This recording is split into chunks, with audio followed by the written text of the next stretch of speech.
Sixième jour. Sainte Marie, Reine des anges, écoute le cri des enfants. La spontanéité des enfants exprime le don précieux de la vie, mais leurs larmes désemparées sont une douloureuse accusation de notre égoïsme adulte. Marie, qui est la mère de tout homme, nous invite à être fils de Dieu et fils à elle et frères entre nous. Actualisation. Peu de temps après la naissance de son petit frère, la petite Laurie a commencé à demander à ses parents de la laisser seule avec le bébé. Ils étaient inquiets car, comme la plupart des enfants de 4 ans, elle pouvait montrer des expressions de jalousie. Mais au fil du temps, Laurie ne montrait aucun signe de conflit. Au contraire, elle traitait son petit frère avec gentillesse et ses demandes de rester seule avec lui devenaient de plus en plus insistantes. Alors ses parents un jour ont décidé de lui permettre de le faire. Heureuse, Laurie entre dans la chambre du bébé et ferme la porte. Une petite fissure dans le bois suffit aux parents curieux pour espionner. On découvert que la petite Laurie jouait paisiblement. Puis, ils l'ont vu mettre son visage à côté de celui de son petit frère et dire doucement « Mon enfant, dis-moi comment est Dieu. Je commence à l'oublier. » Commentaire du recteur majeur. La nostra presenza salesiana accanto La présence salésienne aux côtés des mineurs marginalisés et piétinés par l'égoïsme des adultes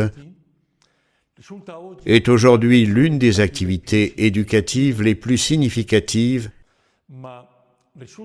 et les plus exigeantes. Mais il est encore plus urgent d'œuvrer pour la défense des garçons, des filles et des jeunes exploités, victimes de tout type d'abus, de l'abus sexuel à celui du pouvoir.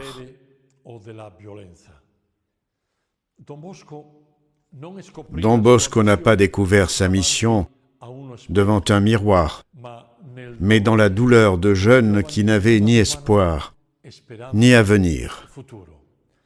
Le salésien du XXIe siècle ne peut pas faire autrement. Il découvrira sa propre identité s'il est capable de partager, comme l'a fait Don Bosco, l'inconfort et la douleur de chaque garçon, de chaque fille et de chaque jeune abandonnés à eux-mêmes dans l'abus, la misère et l'exploitation, privés de toute aide spirituelle et matérielle, leur faisant vivre de façon tangible la paternité d'un Dieu capable de transformer la pierre que les bâtisseurs ont rejetée en pierre d'angle.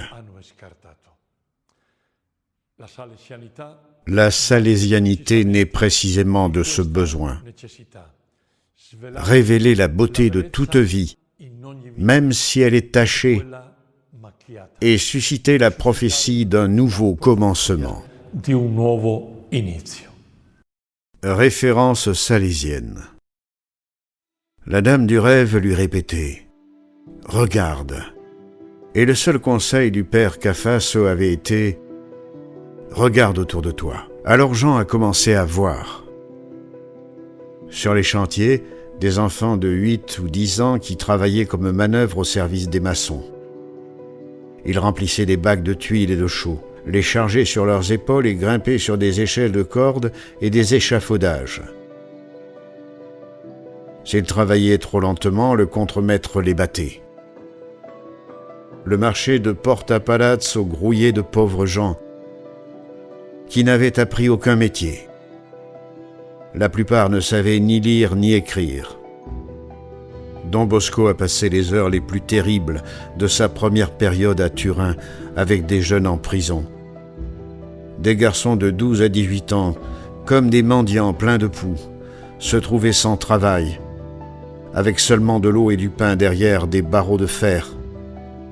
Ils étaient forts et talentueux, mais loin de pouvoir espérer un foyer, un travail ou une école. Ils regardaient avec scepticisme le jeune prêtre qui leur apportait des fruits, des chocolats et du tabac. Ils voulaient être leur ami. Ils parlaient de la valeur et de la dignité de chaque personne, mais quand ils revenaient les voir, tout était détruit. Celles qui semblaient être des amitiés naissantes étaient mortes. Les visages devenaient à nouveau menaçants, et Don Bosco ne savait pas toujours surmonter le découragement. Un jour, il a éclaté en sanglots. Il y a eu un moment d'hésitation dans la grande pièce lugubre. « Pourquoi ce prêtre pleure-t-il » a demandé quelqu'un. « Parce qu'il nous aime. Ma mère aussi pleurerait si elle me voyait ici. » Témoignage du monde salésien. Prière à toute la famille salésienne. Je m'appelle Edilma. Je suis salésienne, coopératrice de la province de Belo Horizonte, Brésil. L'amour pour Notre-Dame a commencé dans mon adolescence, lorsque les filles de Marie Auxiliatrice sont venues travailler dans une communauté rurale où je vivais.